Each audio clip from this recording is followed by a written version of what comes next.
Inter అయిపోయిందా? Engineering ఎక్కడ join అవ్వాలా అని ఆలోచిస్తున్నారా? స్కిల్ జెన్ లో జాయిన్ అవ్వండి. 100% జాబ్ సాధించండి. నమస్కారం, మీరు చూస్తున్న ఐ డ్రీమ్. నేను మీ కీర్తి. తొలి ఏకాదశి 24 చేసుకోవాలా, 25 చేసుకోవాలా? అసలు తొలి ఏకాదశి అన్న పేరు ఎందుకు వచ్చింది? ఈ రోజు ముఖ్యంగా పాటించవలసిన నియమాలేంటి మనకు తెలియజేయడానికి ప్రముఖ ఆస్ట్రాలజర్ బ్రహ్మశ్రీ నందిబట్ల శ్రీహరి శర్మ గురుగారు ఉన్నారు. నమస్తే గురుగారు. వాగర్థ వివ సంపృక్తౌ వాగర్థ ప్రతిపత్తయే జగతః పితరౌ వందే పార్వతీ పరమేశ్వరౌ ఆదిత్యాయ చ సోమాయ మంగళాయ బుధాయ చ గురుశుక్ర శనిభ్యశ్చ రాహవే కేతవే నమః. శృంగేరి జగద్గురు పీఠాధిపతులకి, కంచి పీఠాధిపతులకి నమస్కారములు తెలియచేసుకుంటూ కార్యక్రమాన్ని ప్రారంభిద్దాం. గురుగారు, 24th 25th తొలి ఏకాదశికి సంబంధించి అసలు సోషల్ మీడియా అంతా వైరల్ అవుతూ ఉంది. చాలా మంచి రోజు, దీన్ని పరిపరి విధాలుగా డిస్క్రైబ్ చేస్తూ ఉన్నారు. ఇలా చేసుకోవాలి, అలా చేసుకోవాలని. ముఖ్యంగా అసలు 24 తారీఖు చేసుకోవాలా, 25 తారీఖు చేసుకోవాలా? ఈ సందిగ్ధము ఎందుకు వచ్చిందంటేనమ్మా, 23వ తారీఖు 9:13 నుంచి దశమి వెళ్ళిపోయి ఏకాదశి ప్రారంభమవుతుంది. పగలంతా ఏకాదశి ఉంటుంది. మళ్ళీ 24వ తారీఖు 11:36 వరకు ఈ సంబంధించినటువంటి ఏకాదశి తిథి ఉంది. కాబట్టి ఎప్పుడు ఆచరించాలి అనేటువంటిది చాలామంది సందిగ్ధంలో ఉంది. నో డౌట్ 24వ తారీఖు రోజునే ఏకాదశి తిథి అనేటువంటిది ఆచరించాలి. కాబట్టి సూర్యోదయానికి ఆ తిథి ఉంది కాబట్టి, తిథే ప్రధానము కాబట్టి, సూర్యోదయానికి ఉన్న తిథే ప్రామాణికము కాబట్టి, ఈ యొక్క 24వ తారీఖు రోజునే ఈ తొలి ఏకాదశి అనేటువంటిది ఆచరించాలి. గురుగారు, ప్రతి నెల వస్తాయి కదా ఏకాదశిలో. ముఖ్యంగా ఇప్పుడు వచ్చే ఏకాదశికి తొలి ఏకాదశి అనే నామకరణం ఎందుకు వచ్చింది? అంటే దీనికి విభిన్న కథనాలు అనేటువంటివి ఉన్నాయి. ముఖ్యంగా దక్షిణాయనము ప్రారంభమైన తదుపరి వచ్చే మొట్టమొదటి తొలి పండుగ కాబట్టి దీన్ని తొలి ఏకాదశి. ఇప్పుడంటే ఏకాదశిని ఎవరు పట్టించుకోవట్లేదు, కానీ 100 సంవత్సరాల క్రిందట మామూలు పండుగలకు ఎంత ప్రాముఖ్యతో అన్నిటికంటే మించి అధిక ప్రాధాన్యత ఈ ఏకాదశులకు ఉంది. దక్షిణాయనం తర్వాత వచ్చేది తొలి ఏకాదశి కాబట్టి తొలి ఏకాదశి. ఇందున శాస్త్ర ప్రకారము, పురాణ ప్రకారం కనుక చూసుకున్నట్లయితే తాళజంఘుడు అనేటువంటి యొక్క మహారాక్షసుడికి క్రూరుడైనటువంటి మురాసురుడు జన్మించాడు. మురాసురుడు బ్రహ్మ గురించి గొప్ప తపస్సు చేసి మాయాశక్తి ప్రభావం చేత పురుషుడికి జన్మించిన కన్య చేత నేను మరణించాలి అని వరం కోరుకున్నాడు. కాబట్టి స్త్రీ సంపర్కం లేకుండా మాయా ప్రభావంతో పురుషుడితో ఎలా స్త్రీ జన్మిస్తుంది? అది సాధ్యం కావట్లేదు. కాబట్టి ముల్లోకాలని పీడింపచేసేసరికి రక్షించడం కోసం విష్ణు భగవానుడు ఆ మురాసురుడితో 1000 సంవత్సరాలు యుద్ధం చేశాడు. యుద్ధం చేసిన తదుపరి అతనికి అలసట వచ్చి ఒక గుహలో నిద్రపోగా అప్పుడు ఆయన శరీరం నుంచి ఒక కన్య ఉద్భవించి అప్పుడు ఆ మురాసురుని విష్ణు విల్లును పట్టుకొని సంహరించడం జరిగింది. తదనంతరం విష్ణు భగవానుల వారు నిద్ర నుంచి మేల్కొనగా అప్పుడు ఆ కన్యను చూసి, ఎవరమ్మా నీవంటే, మీరు నా తండ్రి, నేను నీ కుమార్తెను, ఈ విధంగా జరిగిన వృత్తాంతం అంతా చెప్పేసేసరికి సంతోషపడి, నేను చేయాల్సిన పని నువ్వు చేసావు కాబట్టి నీకు ఏం వరం కావాలి కోరుకోమ్మా అంటే, అప్పుడు అమ్మ ఆ యొక్క కన్య ఏం కోరుకుందంటే, నేను నీకు సదా ఎల్లప్పుడూ ఇష్టమైన దానిగా ఉండాలి, అలాగే నన్ను పూజించే వ్యక్తులు ఎవరైతే ఉంటారో వాళ్ళందరూ కూడా నా రోజున పూజించే వ్యక్తులు నీ యొక్క సాయుధ్యాన్ని పొందాలి, పాపకర్మలు తొలగిపోవాలి, ఇలా వరం కోరుకుంది. ఇంతటా ఆమెకు ఆ వరాన్ని ఇవ్వడం, ఆమె తొలి ఏకాదశి తిథిగా మారడం, ఇది తొలి ఏకాదశి దక్షిణాయనంలో రావడం. ఈ యొక్క ఏకాదశి కన్యగా పుట్టిన అమ్మాయి ఏకాదశి తిథిగా అవతరించినది ఈ యొక్క సంబంధించిన రోజు కాబట్టి ఇక నుంచి తొలి ఏకాదశిగా అనేటువంటిది ప్రాధాన్యత సంతరించుకుంది. అయితే చాలామంది వీక్షించేటువంటి మన ఐ డ్రీమ్ ప్రేక్షకులకి వచ్చేటువంటి సందేహం ఏంటంటే, ఇక్కడ తొలి ఏకాదశి అంటే శయన ఏకాదశి కూడా అంటారు. అంటే విష్ణు భగవానుడు నిద్రపోతూ ఉంటే ఇంకా ఆయనని పూజించే సమయం ఏంటి మనకు అని కూడా డౌట్ రావచ్చు. ఇక్కడ దైవము నిద్రపోతుందని కాదు. ఇక్కడ ఏంటనంటే విష్ణు భగవానుల వారు యోగ నిద్రలోకి ఈ రోజు నుంచి యోగ నిద్రలోకి జారుకుంటారు. పాలకడిల్లులో శేషశయనంపై యోగ నిద్రలో జారుకొని మళ్ళీ కార్తీక మాసం శుద్ధ ఏకాదశి, పద్మ ఏకాదశి, ఉత్థాన ఏకాదశి అంటారు. ఆ కార్తీక మాసం ఏకాదశి తిథి రోజున అప్పుడు నిద్ర నుంచి మేల్కొంటారు. నిద్రపోయే సమయంలో ఈయనకి పూజలేంటి అని కూడా అంటారు. అంటే దీని అర్థం అది కాదమ్మా. ఈ యొక్క నారాయణునికి ప్రత్యక్ష స్వరూపంగా భావించే సూర్య భగవానుల వారు ఉత్తరాయణం అనేటువంటిది ఈ యొక్క రోజు నుంచి దక్షిణాయనానికి ప్రయాణం చేస్తాడు అని అర్థం ఇక్కడ. కాబట్టి ఆ విధంగా తొలి ఏకాదశి శయన ఏకాదశి అని మనకు చెప్పబడి ఉంది. ముఖ్యంగా ఈ రోజు పాటించవలసిన నియమాలు ఏంటి గురుగారు?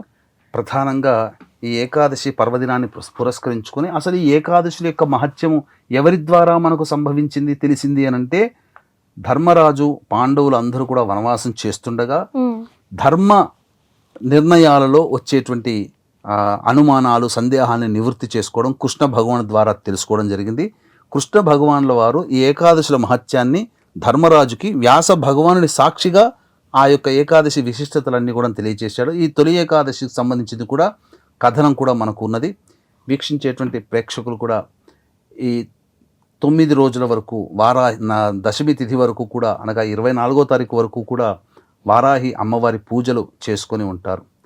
పూజ చేసుకున్నటువంటి వాళ్ళు ఈ యొక్క అమ్మవారి పూర్ణాహుతి చేసుకుంటే మంచిది అని భావించేవాళ్ళు, వారాహి నవరాత్రులు పూజలు చేసి మధ్యలో ఆపేసినటువంటి వాళ్ళు, కోరిక ఉండి నవరాత్రులు చేసుకోలేమని అనుకునేటువంటి వాళ్ళకి సంపూర్ణంగా వారాహి అనుగ్రహం కలగడం కోసం, ఎవరైతే ఆర్థిక వ్యాపార సమస్యలతో బాధపడుతున్నారో, సొంత ఇంటి కల కోసం, విద్య వివాహ ఉద్యోగ దాంపత్య అనారోగ్య సమస్యలు, శత్రుబాధలు, ప్రయోగ బాధలు, ఇలాంటి శనిదోష నివారణలు, శనిదోష బాధలతో బాధపడుతున్నారో అటువంటి వారికి ఈ యొక్క తొలి ఏకాదశి రోజున వారి యొక్క సంకల్పం నెరవేరడం కోసమే రాత్రి 9 గంటలకి మన పీఠం ఆధ్వర్యంలో ప్రత్యంగిర, బగలాముఖి, రాజశ్యామల, ధూమావతి వారాహి హోమాదులు జరిపించి పూజ చేసినటువంటి వారాహి మాల ఇవ్వడం జరుగుతుంది. అవకాశం ఉన్నటువంటి వాళ్ళు 25వ తారీఖు రాత్రి 8 గంటల లోపల మీరు స్క్రీన్పై కనిపిస్తున్న నెంబర్కి కాంటాక్ట్ చేసి గోత్రనామాదులు నమోదు చేసుకోవచ్చు. ఇక ఈ యొక్క కృష్ణుడు ధర్మరాజుకు తెలియచేస్తున్నాడు ఏకాదశుల యొక్క విశిష్టత. పూర్వము మాంధాత చక్రవర్తి అంటే శ్రీరాముని వంశంలోని వారు, ఎక్కడో పైన తరంలో ఉన్నవారు, ఆయన రాజ్యాన్ని పరిపాలన చేస్తున్నప్పుడు ఒకానొక సమయంలో దుర్భిక్షం అనేటువంటిది ఏర్పడింది.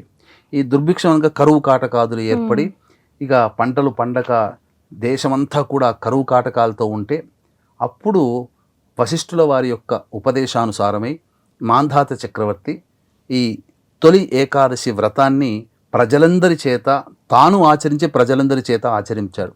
ప్రజలందరూ కూడబలుక్కొని ఈ వ్రతాన్ని ఆచరించడం వల్ల ఆ యొక్క దేశమంతా కూడాను సుభిక్షమయ్యింది.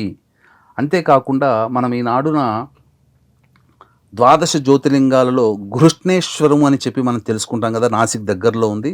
ఆ గృష్ణేశ్వరం ఏర్పడడానికి మాంధాత చక్రవర్తి అక్కడ చేసినటువంటి తపస్సు ఫలితంగా అక్కడ ఆ యొక్క పరమేశ్వరుడు అవతరించాడు. కాబట్టి మాంధాత అంటే ఎంతోమంది, అంబరీషుడు కానీ అలాగే బలి చక్రవర్తి కానీ ఎంతోమంది ఇటువంటి ఏకాదశిని ఆచరించి పునీతులయ్యారు. కాబట్టి ఈ రోజున వీక్షించేటువంటి మన ఐడ్రీమ్ ప్రేక్షకులు అందరూ కూడా ఈ యొక్క వ్రతాన్ని ఆచరించి సకల పాప కర్మల నుంచి తొలగించుకునే గొప్ప ప్రక్రియ. సాక్షాత్తు ఏకాదశి తిథే అవతరించినటువంటిది ఈ యొక్క రోజున. కాబట్టి ప్రధానముగా ఈ రోజున ఉదయాన్నే లేచి కాలకృత్యాదులు తీర్చుకొని ఉదయిస్తున్నటువంటి సూర్యుడికి నమస్కారం, సూర్యాష్టకం 6 సార్లు పారాయణం చేయడం, తులసి చెట్టు దగ్గర ఇంట్లో ఆవునేతితో దీపారాధన చేసి, లక్ష్మీ సమేత విష్ణు చిత్రపటానికి పూలమాల వేసి విష్ణు సహస్రనామ పారాయణం చేసి, తదనంతరం ఆ రోజంతా ఓం నమో భగవతే వాసుదేవాయ, ఓం నమో భగవతే వాసుదేవాయ, ఓం నమో భగవతే వాసుదేవాయ అనే నామాన్ని ఉచ్చరిస్తూ సాయంకాల ప్రదోషకాల సమయానికి మళ్ళీ స్నానం చేయకూడదు సుమా. స్నానం చేస్తే ఉపవాస దీక్ష విరమణ అయిపోతుంది. కాబట్టి స్నానం చేయకుండా కాళ్ళు చేతులు మొహము కడుక్కొని 1 నుంచి 3 సార్లు పుక్కిలించి గాయత్రి మంత్రంతో పుక్కిలించి ఉమ్మేసేసి దేవాలయానికి చేరుకొని స్వామిని దర్శించుకొని స్వామికి అర్చనాది కార్యక్రమాలు జరిపించుకొని అక్కడ కొంతసేపు ఉండి స్వామి నామాన్ని స్మరించుకుంటూ ఇంటికి వచ్చి ఆ రోజు వీలైతే జాగరణ చేస్తే చాలా విశేషము. తదనంతరం మళ్ళీ సూర్యోదయాన్నే మళ్ళీ కాలకృత్యాదులు తీర్చుకొని సూర్యాష్టకం 6 సార్లు, సూర్యునికి నమస్కారం, అర్ఘ్యము, తదనంతరం మళ్ళీ ఇంట్లో ఆ విధంగానే తులసి చెట్టు దగ్గర ఇంట్లో దీపారాధన చేసి లక్ష్మీ సమేత విష్ణు చిత్రపటానికి పూలమాల వేసి లక్ష్మీ సహస్రనామం, విష్ణు సహస్రనామ పారాయణం చేసి తదనంతరం దేవాలయానికి చేరుకొని మళ్ళీ దేవాలయంలో స్వామిని దర్శనం చేసుకొని అక్కడ ఆ యొక్క ఉపవాస దీక్ష విరమించాలి. తదనంతరం దగ్గరలోని అనాథ శరణాలయంలో మానసిక శారీరక వికలాంగులకి, వృద్ధులకి తినే పదార్థాలు లేదా అన్నదానమైన చేసి తదనంతరం ఇంటికి వచ్చిన తర్వాత ఇంట్లో వండుకున్నటువంటి అన్ని పదార్థాలు శాకాహారం మాత్రమే, అన్ని పదార్థాలు కొద్ది కొద్దిగా తీసి స్వామివారికి నైవేద్యంగా పెట్టి తదనంతరం కుటుంబ సమేతముగా భోజనం చేసినట్లయితే ఈ యొక్క ఏకాదశి వ్రతాన్ని ఆచరించిన పుణ్య ఫలితం దక్కుతుంది. అంతేకాకుండా ఏకాదశి అనగానే ప్రధానంగా చాలామంది చేసేటువంటిది ఏంటనంటే మేము భోజనానికి ఆకలికి ఆగలేకుండా ఉండలేం, పాలు పండ్ల పదార్థాలు తినవచ్చు, తప్పు లేదు. ముఖ్యంగా ఈ రోజున చెప్పబడినటువంటిది ఏంటనంటే జొన్న పిండి, జొన్నలు ఉంటాయి కదమ్మా, పేలాలు, జొన్న పేలాలు, బెల్లము మరియు ఈ యొక్క ఈ సంబంధించినటువంటివి అన్నీ కూడాను పిండి చేసి అప్పుడు భుజించాలి. ఇంట్లో వాళ్ళు భుజించాలి, దేవాలయంలో కూడా నైవేద్యంగా పెడతారు. జొన్న పిండి బెల్లంతో చేసినటువంటి ఇలాచి కూడా అందులో దట్టించాలి. ఈ పదార్థాలు భుజిస్తే ఎందుకనంటే ఈ గ్రీష్మ ఋతువు అనగా ఎండలు అయిపోయి ఒక్కసారిగా వాతావరణం చల్లబడి శరీరం అటు ఇటుగా ఉంటుంది కదా, కాబట్టి ఈ యొక్క పదార్థాన్ని భుజించడం ద్వారా శరీరం అసమతుల్యం కాకుండా సమతుల్య స్థితిలో ఉంటుంది అని చెప్పి మనకు ఆయుర్వేదం ద్వారా ఈ యొక్క ప్రకరణని ఈ రోజున చొప్పించారు. తప్పకుండా జొన్న పేలాల పిండి, బెల్లము మరియు ఇలాచి ఈ 3 కలిపినది ఖచ్చితంగా ఈ రోజు ప్రతి వాళ్ళు భుజించాల్సిందే. రైట్, చాలా సంతోషం గురుగారు. ఈరోజు తొలి ఏకాదశి విశిష్టత, అసలు పేరు ఎలా వచ్చింది, ఆవిర్భావంలోకి ఎలా వచ్చింది, పాటించవలసిన నియమాలు, చేయకూడని పనులు అన్నీ కూడా తెలియజేశారు.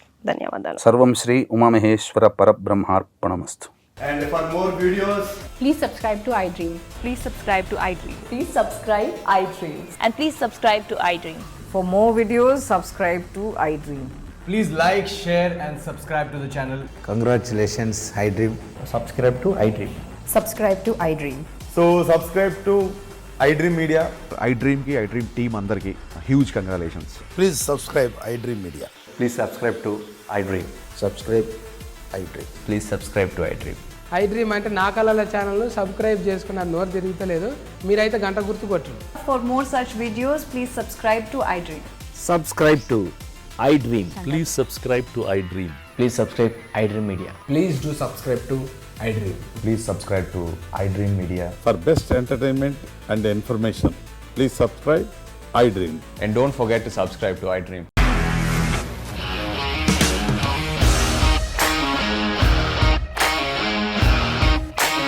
ఇండస్ట్రీలో కమిట్మెంట్ ఇష్యూస్ వస్తే నీకు కూడా వచ్చినట్టు మార్నింగ్ తీసుకెళ్ళారంటే కొట్టి పడేస్తారు.